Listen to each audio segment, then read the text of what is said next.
Well, welcome back into Talking Fitchburg. Joining today from the Fitchburg Star, Kimberly. You're back and you're ready to give us an update. How are you doing today on this fine, cloudy, rainy-ish day? Glad I'm inside. Glad I didn't have any outdoor photo ops to do. Right? It's a true thing. We're also happy to be inside today, which is all right. We got a lot to get to here from a recent common council meeting. We'll start with the Greenfield water main project. Tell us what's going on that front. Yeah, so really what this boils down to, I think, is it's a growing pain for the city because as we all know, the city went from a township to a city 37 years ago. And so now instead of putting in water mains when developments are created, there are some residents in the city who have had their homes around for longer than Fitchburg has been a city. And so now it's almost retroactively needing to go in and put services in. So that's what's happening with the Greenfield water main extension, where they're going to need to have water mains put in along the street and then water mains to their homes. The big controversy though on Tuesday night was residents didn't really have a whole lot of advance notice before the public hearing for this, or before the council was going to vote on this. I guess there wasn't a public hearing, but before the council was going to vote on this. So that was really the main concern Tuesday night, was that residents only had 10 days to know that they were going to be charged about anywhere around like $12,000. I don't want to give exact numbers, but it's an estimate or an average for not only the water main in front of their house, but also for the pipes that connect it to their home. So what the council sort of decided on, which is not official, but is more of a verbal promise, is so what they're thinking about doing is deferring payments on the cost of the water main for 2 years, and then doing at least a 10-year repayment plan. There were some alders who wanted to go even longer, 15, 20 years. That will be a later decision though. Then it'll have to go through the finance committee and then be approved by the council.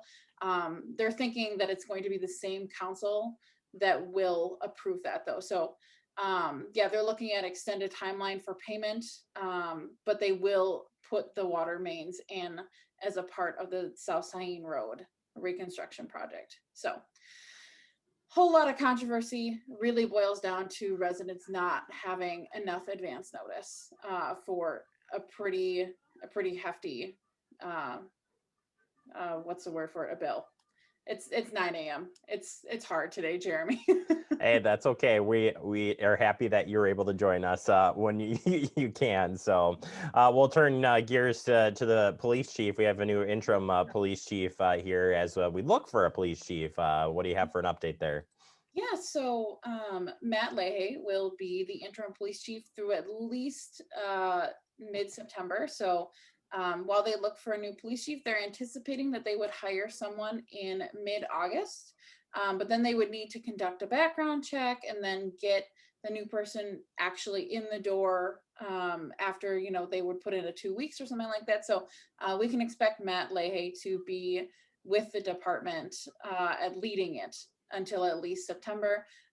He's been with the department since 2005. He is the deputy chief.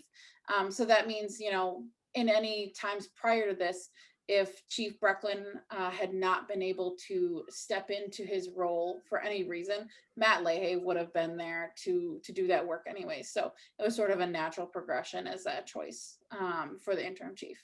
So yeah, he's a great officer, and like I said, has been here for a while. Has done some great work. So glad to have him filling in for the time, and we'll keep you updated on the police chief as you will as well. Switching gears over, mobile home update. What do you have on that front? Yeah, so the city basically, all they did Tuesday night was they hired a contractor on retainer. So this has been a court process that has resulted in 11 homes being ordered to be removed from the Country View Mobile Home Park. And for those of you that don't know where that is, that's on Highway MM, right at the intersection of Burn Road. And so basically the reason why the city hired the contractor to be on retainer is that the mobile home park owners are considered to be in contempt of court. They were given a staggered schedule as to when trailers that are considered uninhabitable, that word always trips me up, uninhabitable, they needed to remove them by certain dates. And so far they have not removed those. In court documents though, it does say that the mobile home park owners have hired a contractor to do that work. But because the city is just wanting to make sure that these trailers will be removed, they have hired the contractor on retainer. So basically, if the mobile park or the mobile home park users or owners, my goodness, if they get those removed, the city has to do nothing and that contract won't go through. City residents also won't be paying for this. Whatever the cost is for removing however many units will get tacked on to the mobile home park owners. So, yep, it's just a oh my gosh, you're taking like a preemptive action. My There you goodness, go. this is rough. This is You really sound, rough. My hey, goodness. don't worry. You sound like I do doing the newscast every day, so no worries on that front. You know, I'm gonna go get some caffeine after this. Hey, we that's what reporters do. That's what they need, the caffeine to keep going for sure. Finally, virtual participation with the Common Council, or overall, they were trying to set some standards, if you will, moving forward. Tell us what did they come for, or what is it? Now you got me tongue twisted. It's contagious. It's contagious. The outcome. All right, so background, in order to be counted for quorum, in order to be able to vote on resolutions or ordinances, previous to the pandemic, you had to be in person to count for that. When Dane County put in their state of emergency order, that basically gave places like Fitchburg or any other municipalities the right to say, okay, well, if someone is participating virtually, they do have the right to vote. They do count towards quorum. That state of emergency officially ends June 30th. So really all this does is this ensures that until August 31st, people will be able to participate via Zoom, or they can call in. And not only alders can participate that way, but if there'll be a Zoom, residents will be able to participate that way as well. So that's pretty much all it means. It's taking care of some legal language that says in order to count, in order to vote, you have to be in person. Well, this changes just a little bit the rules as to how that goes. So they might renew it after August. It is yet to be seen. There are some alders that said, you know, the state should really take a position on this and should allow this. We'll see if that happens. But for now, through August 31st, alders who are, you know, joining through Zoom can count towards quorum, participate from home. Residents can jump on a Zoom and participate in the meeting that way as well. So. All right. Well, there you go. We're done. We made it through. We made it through. We got the update. I have one more question for you, and it's what we call a softball. Where can we find out more information from you and the Fitchburg Star? I might trip up on this one. All right. So swing and a miss.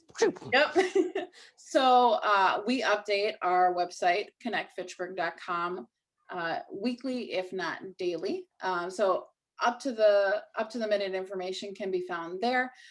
We also have a newsletter that you will find a sign up box for on connectfitchburg.com. That'll come to your inbox every Thursday. We hear positive reviews about it.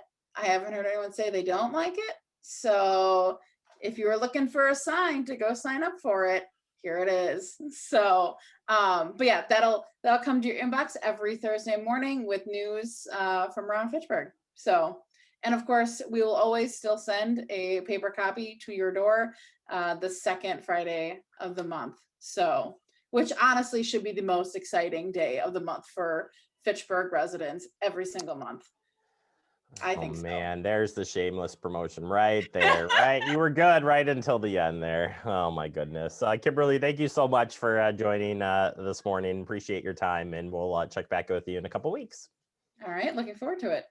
All right, Kimberly, Fitchburg Star. So check out the website, sign up for the newsletter, so you can get the weekly updates, and of course, you'll get the paper once a month here, so you can check that out as well. Take a quick break. More to come. You're watching Talking Fitchburg.